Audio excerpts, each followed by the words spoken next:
Hello, everyone. There's no introduction really needed. You can see on your screen. We're gonna do ToA, not this. Uh, and to do ToA, actually, let's use Sig.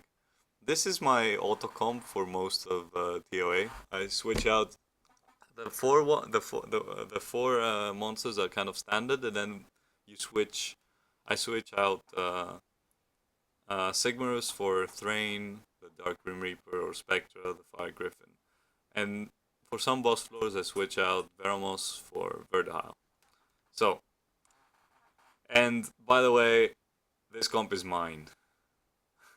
It's not Kalisam's. It's not Vindicated. I showed it to Vindicated, so yeah. If anyone tells me in the comments that I'm copying, I'm gonna be very very sad and disappointed.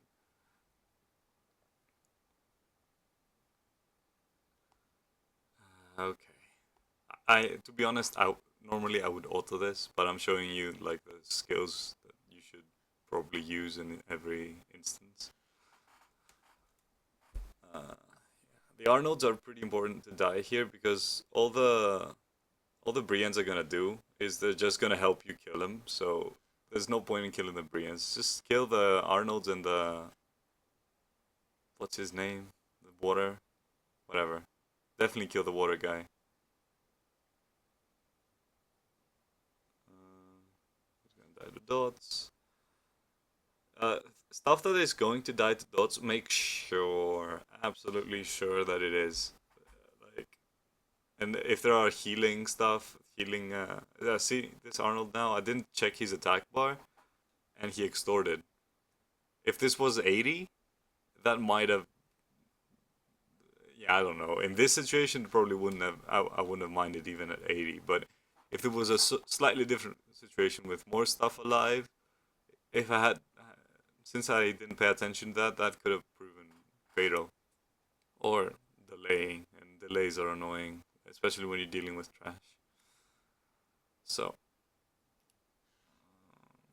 gonna determine as the highest target, as usual. Freeze this bitch. Kill this bitch. Dot this guy. Nobody heals here. This guy's gonna die to dots. Whatever, just hit something. Make sure that that guy dies. Don't need to stun now because as you can see, the left Dark Death Knight had no attack bar. The light Death Knight is gonna die to dots, and the other two were stunned. So stunning the other two would be redundant because they're not gonna like Vermo's gonna play two times until it's their turn again. Now we do stun if we hit it. Sometimes I think the monsters are listening to me and they just do stuff that they know will completely invalidate what I just said. I really do think that sometimes. Anyway, pretty much done with this. We're gonna use the strong attack. Okay, so we go into the final phase with all our stuff up. For this floor, the most important thing, wherever you find it, it doesn't matter if it's 1000, 100, 50, 60, 80, 90, you always kill the Archangels first. It's just so much easier to kill the Archangels first.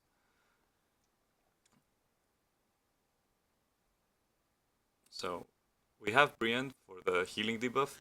This is very important. Beretta's gonna probably play again, so we're gonna skip this. We are not going to heal because we do want a defense break. Excellent. And now freeze that. Okay, he resisted. That's okay. We're gonna heal now with Bella next turn. If they let us. If I stop fucking critting. Okay, this guy's very annoying. In general, I prefer the Turbulence bosses simply because they just do a lot more damage. If nothing else, just for that. It's really annoying. Like the damage, even if they're not amazing monsters, like this guy, Julien, what's his name? I don't remember what his name is, but he's not. He doesn't do a lot of damage, right? He's not a very good monster. Like it's not hard to kill him or anything, but he still is quite annoying. and he does do some damage. See, now, this Archangel, I'm not sure he's gonna die to the dot. It is very, very, very possible, but I'm not sure. So, I'm gonna kill him to make sure. And now we're gonna try to freeze. Okay, we didn't freeze. That is bad. Dots up. Try to stun. Didn't stun. Attack debuff. Excellent. Turbulence again. Failed. Well, that doesn't matter. The boss is pretty much dead now. Actually, since there was no defense break, I should not have used that there. As you can... Because it's not going to do that much damage, and I'd rather just try to stun or freeze the Archangel instead of using the attack that does the most damage, especially when there's a defense breakup. So that was a bad call by me. Sig is down. The Archangel now is going to die. Those 3 dots are more than enough for sure. There we go. So now we can concentrate all our efforts onto this guy. Does this... Always try these 2 attacks. For 50, like in my situation right now, it doesn't really matter, but like on higher floors, always check which attack does more. So this does 1040, right? That's less than what this attack does. So we're gonna keep doing. We're not gonna do the second attack anymore.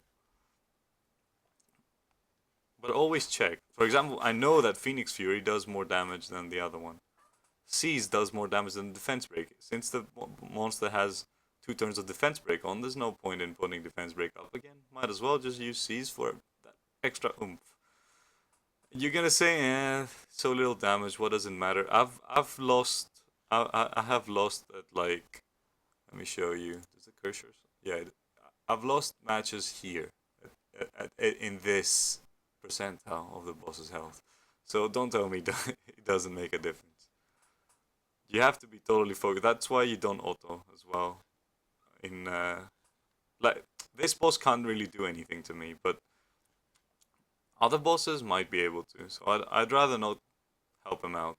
See, the second Brienne skill does a lot more damage, and the boss is not going to move twice before Sigmarus's third skill, Brienne's second skill is up again. So the attack buff is gonna stay up. That's why I didn't. I used Brienne's even though there were 2 attack buffs up. See, now Sig is going to use his attack debuff next turn and it's gonna be up like without a hitch. No defense break and it's running out. I don't like that. Aw, why no attack debuff? You disappoint me, Sig. See, I told you, monsters just do whatever will invalidate what you just said. They do it on purpose, man. They hate us. They hate us because they ain't us, or probably because we imprison them on islands and make them do stuff that kills them. That's just a thought, though. I don't know. Now this guy you have to kill with a dot or a crit. Shouldn't be too hard. There we go. So that's 50. I'm not gonna do the floors in between unless asked to. If enough people want to know about a specific floor, like the Yeti floor, the Dark Yeti floor, that's in the 40s this time around. But yeah, I won't do in between floors unless a lot of people ask for them. I will do them then. As for the Yeti floor specifically, because I just remembered them, if you go to my stream page, there in my highlights. I did them when they were in the 60s, I think, and I have highlighted the comps I use, so you can just go check there. And that's about it. The next video is going to be 60, then 70, then 80. I don't know if I'll push for 90. I don't really care for ToA hard that much. It's too much work. I could do a 100, for example. I know that I can do 100, but I just can't be asked. So yeah, you can stay tuned, wait for 60, and thanks for watching, guys.